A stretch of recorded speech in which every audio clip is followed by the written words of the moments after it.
Olá pessoal, estou gravando esse videozinho rapidinho aqui só para comentar uma dúvida que muitas vezes os alunos me perguntam ou comentam que tem alguma dificuldade, que é como a gente pode fazer para plotar, para construir os gráficos de funções que envolvem séries, né, com somatórios de infinitos termos, como séries de potência, séries de Fourier, ou quando a gente resolve uma EDP por separação de variáveis, como a gente pode fazer para construir o gráfico, né, para ter uma representação visual dessas funções.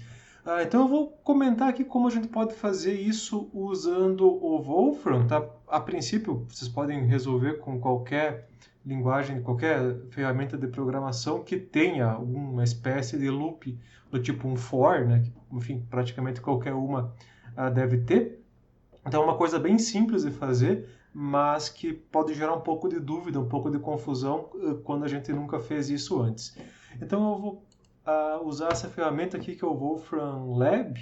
Vocês podem procurar, é uma ferramenta parecida com o Wolfram Alpha, só que um pouco mais elaborada, que tem mais funções, né, e permite um tipo de programação para a gente também. Ela é uma ferramenta online, aqui toda gratuita, não precisa fazer nenhum cadastro, nada. Então só entrei aqui, né, direto pelo Google, vou entrar aqui no Comece a Programar Agora. Ele já vai abrir para mim aqui, deixa eu diminuir um pouco o zoom, uma tela inicial.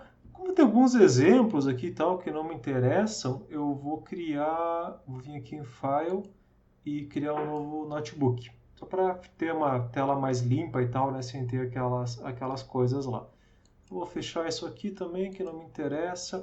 E vamos lá. Então, o que eu vou fazer aqui é mostrar como a gente pode fazer para implementar essa solução. Deixa eu arrastar ela aqui, que está na minha apostila, que já tem o gráfico aqui, mas eu quero mostrar como ele foi construído, que é basicamente plotar essa série aqui, né? Uma função de duas variáveis, então isso que veio lá da resposta de um problema que eu não vou discutir aqui, não vem ao caso nesse vídeo, você pode dar uma olhada no material lá depois, se precisar, mas que é uma solução de uma EDP, onde tem uma função aqui U, que é a função de x e t, e ela é dada por esse somatório de infinitos termos.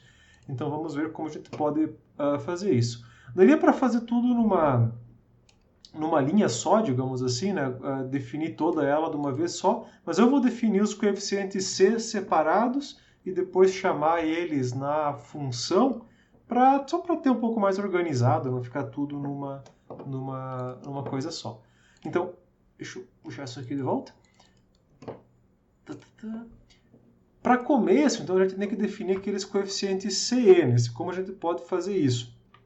A melhor maneira disso é fazer através de um for. Bom, qualquer linguagem vai ter um for, mas às vezes é meio difícil a gente lembrar como é a sintaxe, né? Porque a sintaxe varia um pouco de linguagem para linguagem, como a gente define início, final e tal. Veja que aqui já quando eu digitei for, ele já apareceu aqui para mim uns dados. Se eu clicar aqui, ele vai ter um resumo, né, de como a função funciona. Se vocês costumam trabalhar, isso talvez possa ajudar. Mas se vocês nunca usaram, é difícil interpretar aquilo. Então eu vou dar um F1 aqui só para mostrar nesse caso. Ela vai abrir o help aqui no lado para mim, onde ele vai explicar certinho aqui como funciona. E tem vários exemplos aqui, né? Então eu vou copiar esse exemplo aqui. Clicando em cima ele já copia. E vou colar ele aqui. Veja que aqui, né, o que ele está fazendo é só incrementando o meu contador i aqui, começando em 0 até i menor que 4. Esse i++, né, seria o i recebe i mais 1, né, ou ele recebe ele mesmo mais 1. Essa sintaxe mais alguns programas aceitam. E está mandando imprimir o valor do i. Então, se eu mandar rodar aqui dando um Shift Enter, né, ele vai imprimir para mim os valores 0, 1, 2, 3. Veja que o 4 não entra, né, porque está aqui menor, não menor, igual, se eu quiser, né, aí o 4 passa a entrar no grupo também. Mas beleza, o que eu quero aqui não é imprimir, né, o resultado, eu quero definir aqueles coeficientes. Quantos termos eu vou definir na minha série? Às vezes é melhor a gente deixar isso em aberto, porque pode ser que eu precise mais ou menos termos. Então eu vou definir aqui um valor. Tomem cuidado também que aqui nessa linguagem existem várias várias variáveis que já, vários termos que eles já têm um significado próprio no próprio programa.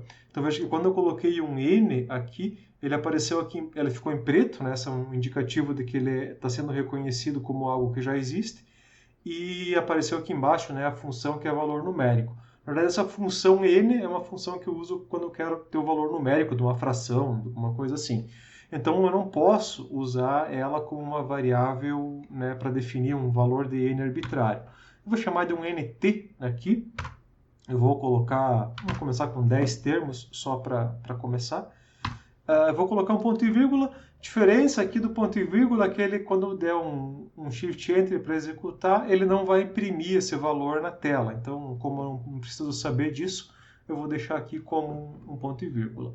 Do I começando em 1, né, que nossa série aqui começa em 1, até NT, incrementa, e vamos definir o nosso coeficiente CN. Então, acho que eu vou deixar ele aqui separadinho por enquanto.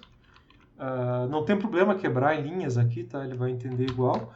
CN, que eu vou chamar aqui o índice I, ele era igual a, deixa eu abrir aqui para lembrar, era 2 sobre NP vezes 1 menos cosseno de NP. Então aqui vai ficar 2 dividido por N, que eu estou chamando de I aqui, né? I vezes π, maiúsculo aqui, que ele entende como a letra π. A letra π não, o número π, né? Vezes 1 menos cosseno de NP. 1 menos cosseno também, né? Começando com letra maiúscula, sempre o comando ele entende. N, que é o meu I aqui, vezes π. Tá? Até posso puxar aquele colchetes de volta aqui. Vejam que sempre que eu coloco o cursor aqui, né, do mouse em cima do parênteses ou do colchetes, ele indica para mim, né, onde está abrindo parênteses, fechando aqui, e também onde está começando o for. Então, se eu mandar ele executar aqui, né, eu vejo que ficou tudo preto, quer dizer que foi compilado. Então, ele já definiu aqui os meus coeficientes CN até N igual a 10. Então, se eu vier aqui embaixo pedir, por exemplo, o valor de CN1, né, ele vai me dar o valor que equivale a esse cara aqui igual a 1, né? Deu aqui 4 sobre π. Se eu quisesse o valor numérico, né, poderia usar aquela função n que eu comentei antes, né, que ele me dá o valor numérico. Mas beleza. Vejam também que ele cria aqui, né, sempre essas células que seria dado dentro desses colchetes aqui, que quando eu mandar executar, ele vai executar tudo que está dentro dessa célula, tá? Então, se eu vier aqui embaixo, definir alguma coisa e tal, e mandar executar, ele não vai executar isso aqui em cima, vai executar só o que está aqui embaixo. Eu posso deletar aqui também de maneira mais fácil. Beleza. Outra coisa, a função for, né, ela tem 4 argumentos por padrão. Então imagina que além de, sei lá, estou fazendo uma série de Fourier que tem os coeficientes A e os coeficientes B. Eu quero definir os dois juntos aqui no meu for. Posso fazer isso? Posso. Só que se eu tentar criar um outro índice aqui, sei lá, vou chamar aqui um dn, veja que ele está tudo em vermelho já, porque essa função for, ela aceita 4 argumentos, né, que é o inicial, final, incremento e o que eu estou fazendo. Então, como é que eu posso fazer para fazer mais de uma operação dentro do mesmo argumento? Eu posso agrupar esses caras dentro de uma lista, que é chamado de uma lista aqui no Wolfram, que é algo definido entre chaves. Então, eu vou criar aqui umas chaves, né? E aí sim, eu posso vírgula e definir aqui um novo coeficiente. Sei lá, vou chamar aqui um DI. Aqui nesse problema não preciso, tá? Mas eu poderia aqui fazer qualquer coisa aqui com esse meu coeficiente aqui e ele aí sim interpretaria, né? Se eu puxar aqui embaixo um dn, sei lá, 2, ele vai me dar o valor dele ao quadrado, como definir ele em cima. De novo, tá? Não é o que eu preciso nesse exemplo, mas fica aí a sugestão, caso vocês precisem, né, ou queiram fazer isso para outra coisa. De modo geral, isso de agrupar em listas, né, entre chaves, aqui é o formato padrão quando eu quero fazer mais de uma operação dentro de uma mesma função. Muito bem. Então já temos os coeficientes. Próxima etapa agora é definir a função, né, que ela usa esses coeficientes. Então, deixa eu puxar ela de volta aqui na minha apostila. Então essa função u aqui, que ela tem os coeficientes aqui, né, que eu defini já ali fora. mas que é um somatório, então, de infinitos termos, indo que envolve, né, os meus coeficientes e multiplicando por essa exponencial e por esse seno. Então vamos ver agora como eu posso definir uma função aqui no matemática. A sintaxe geral para uma função. Eu vou chamar uma função u aqui, só para usar a mesma nomenclatura que eu usei. As variáveis independentes da minha função, eu defino elas aqui entre colchetes com um underline depois delas. Eu não lembro se isso exatamente é necessário, mas eu sempre faço assim e funciona, então vou continuar fazendo. E para definir a função, eu uso o comando igual. Tá? Veja que ele ficou verdinho já, então aqui ele está entendendo que essas são as variáveis independentes da minha função. E dentro da função tinha um somatório, né? Então vou puxar aqui o sum, né, que é o comando para somatório. Veja a mesma lógica, né? Ele já apareceu aqui para baixo, que foi identificado, né? Se eu não sei muito bem como usar, vou dar um F1 aqui para lembrar. Esse é bem simples, tá? Eu só preciso definir o somatório, né? Aqui pegar o mais completo, né? Que tem o I mínimo e o I máximo. O somatório, a função que eu estou somando, o índice, né, que eu estou somando, que ele está chamando de I aqui, o valor mínimo e o valor máximo. Né? Vai ter alguns exemplos aqui embaixo, se vocês quiserem ver, mas é algo bem simples. Então já vou criar aqui, sempre entre colchetes, a função, e ela tem dois argumentos. Já vou criar o argumento final aqui, né, que é o meu, vou chamar de I também, tá? Poderia chamar de qualquer coisa. O meu somatório começa em 1, tá? Porque é dado pela minha função lá, e vai até nt. Seria infinito, né? Infinitos termos aqui, mas claro, né? Eu tenho que ter calculado todos os coeficientes, né, da minha série para poder calcular aqui. Então a vantagem de eu fazer isso é que depois eu posso vir aqui só definir um nt diferente e ele já recalcula, né, todos os termos que precisa. E aqui dentro do somatório era o coeficiente Cn, que eu defini ali em cima. Então veja que ele já está preto, né, porque ele já reconhece que é uma função, um parâmetro que existe. E aqui tinha, deixa eu lembrar aqui, era uma exponencial, deixa eu puxar de volta aqui, exponencial de menos mi n ao quadrado t, onde o mi é esse parâmetro aqui, alfa, π ao quadrado sobre L ao quadrado, vezes seno de nπx sobre L. Então, como tem esses parâmetros mi e L, eu vou definir eles antes aqui em cima, só para não ficar tendo que definir eles lá dentro. Né? Esse mi era alfa, que vale 10 na menos 4, 10 na menos 4, vezes π ao quadrado sobre L ao quadrado. E o L era 1. Então, peguei os dados do exemplo aqui. Também vou colocar o ponto e vírgula para ele não imprimir. Não tem problema definir aqui dentro, tá? Só que, obviamente, eu tenho que definir ele antes de ser chamado. Então, eu não poderia definir o mi, que depende do L, né? Antes de definir o L. Eu até poderia, ele vai entender... O matemática, ele trabalha com manipulação algébrica, então eu poderia deixar um L em aberto, né? Que ele iria calcular, conseguir fazer as manipulações iguais, mas ele não ia ter um valor numérico, né, para o meu parâmetro. Então, é o mais fácil eu sempre definir na sequência que é utilizado. Aqui, vezes o expoente de menos mi vezes L vezes I ao quadrado, né, que é o que tinha lá na minha solução, vezes seno de... Opa, sim, não. Seno de I vezes π vezes x vezes L. Opa, tem um errinho de digitação aqui. Aqui é T, não L. Agora sim. Bom, beleza. Então, para ter uma noção, né, se a função foi definida corretamente e tal, veja que ele não imprimiu nada como resposta para mim aqui, porque eu só defini a função u, não chamei ela ainda para nada, e as outras parâmetros, variáveis e tal, eu coloquei o ponto e vírgula, né, para ele não imprimir nada. Então, eu posso, agora que eu defini a função, eu posso utilizar ela para fazer os gráficos, avaliar valores, enfim, aquilo que eu quiser. Então, por exemplo, nesse exemplo particular aqui, essa função u ela representa como varia a temperatura no objeto. Estou resolvendo a equação do calor aqui para uma distribuição de temperatura. Então, eu posso, sei lá, aqui, por exemplo, avaliar ela para x igual a 0,5, sei lá, chutando um valor aqui, eu estou resolvendo ela entre 0 e L, né? e o tempo de, sei lá, 3.600 segundos. Estou resolvendo aqui em segundos por conta das unidades do meu sistema aqui. Então, se eu mandar ele executar agora, ele vai dar para mim qual é a temperatura, né, nessa posição e nesse tempo aí que eu calculei. Então, já posso ver aqui que ele está conseguindo computar, né, esses valores de maneira adequada. Nós vamos fazer o gráfico dela então, né? Como que eu posso fazer esse gráfico? Eu posso fazer um gráfico de superfície, um gráfico 3D, como eu quiser. Eu vou fazer aqui um gráfico 3D para ilustrar, que é a função plot 3D. Uma função bem tranquila de ser utilizada. De novo, vou dar um F1 aqui para lembrar dos argumentos dela e tal. E ela é bem simples, tá? Veja que ela tem aqui 3 argumentos. Um que é a função que eu estou plotando. A segunda que é os valores que ele está chamando aqui de x, né? O x, que seria a minha variável independente, o valor mínimo e o máximo.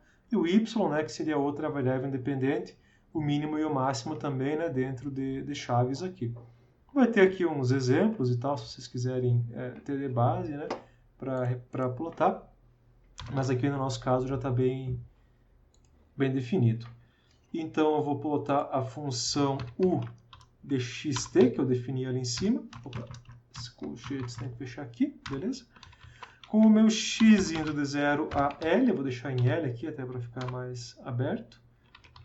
E o meu t indo de 0 a 500. Vou colocar um valor aqui só para de tempo final, só para ele plotar. Eu vou dar um Shift Enter aqui, então. Tá processando. Beleza, veja aqui ele gerou para mim, então, o gráfico da solução. Aqui eu estou usando só 10 termos na série, então dá para ver que eu estou com um fenômeno de Gibbs violento aqui na condição inicial, mas eu tenho aqui a solução. Eu não vou entrar em detalhes aqui sobre a parte de mudar cor, mudar eixos e tal, vocês podem olhar no Help depois lá e ver, né, como pode colocar uma legenda, essas coisas mais estéticas assim. Tem bastante opções aqui, mas fica aí, vocês podem dar uma mexida depois para fazer. Deixa eu tentar mudar aqui, vou colocar 100 termos na série, vamos ver como isso melhora. Veja que quando eu mudei aqui em cima, né, eu mandei executar, dei Shift Enter, mas ele só executou esse bloco aqui, né, porque é o que está dentro desse bloco. Se eu quero atualizar o gráfico, eu deixei o gráfico fora aqui para ele não ficar calculando ele o tempo todo, mas eu tenho que vir aqui embaixo e mandar ele rodar de novo. Está processando, né, vejam o coisinho aqui que está trabalhando, e ele gerou o meu gráfico aqui, então, com 1000 termos na série de Fourier, dá para ver que ele está bem mais próximo. E se eu quisesse fazer, por exemplo, ao invés do gráfico 3D, fazer o gráfico da série de Fourier que representa a condição inicial. Nesse caso, que a condição inicial é 1, né? Posso fazer isso? Posso também. Eu posso fazer um plot normal agora, né? Um plot simples. Não? Posso sim. Então, eu vou fazer o plot aqui de x e vou fixar o meu t em 0, né, que eu quero plotar a condição inicial aqui, com o x indo de 0 a L. Vou dar um Enter aqui, então mandar rodar.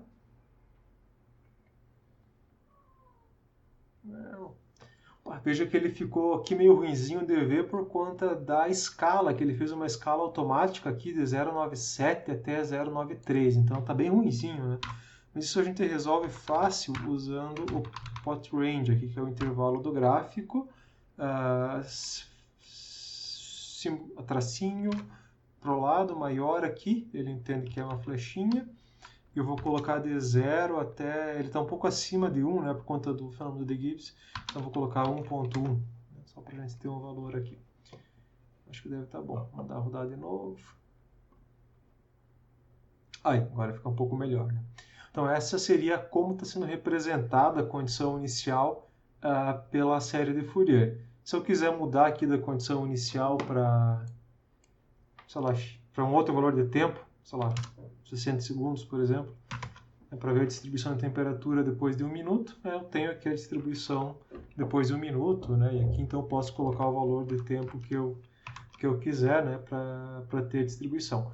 Vejam uma coisa curiosa aqui, ele começou a dar uma mensagem não é bem um erro, é mais um aviso, que esse termo que apareceu aqui, a exponencial de menos 734 mil, não sei o que, ela está muito pequena, então já cheguei meio que no limite de precisão da representação da máquina. Por que isso? É porque essa série em particular ela converge muito rápido por conta dessa exponencial que aparece aqui. Então, se eu coloco muitos termos na minha série de Fourier, os termos altos eles são tão pequenos que está no limite de precisão de representação numérica do computador. Então, ele me deu essa mensagenzinha de...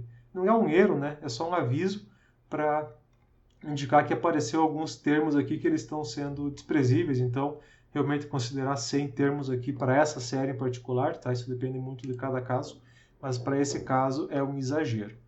Isso aí, pessoal. Então, esse era um vídeo complementar aqui, só para comentar uma maneira que vocês podem utilizar para construir aqui os gráficos das séries de Fourier. Séries de potência, a mesma lógica, tá? Só vai mudar aqui o somatório, né? A representação dos coeficientes e tal, mas é tudo igual a sintaxe. Então vejam que com poucas linhas aqui a gente resolve facilmente esse tipo de problema. Isso aí, pessoal. Até mais. Tchau, tchau.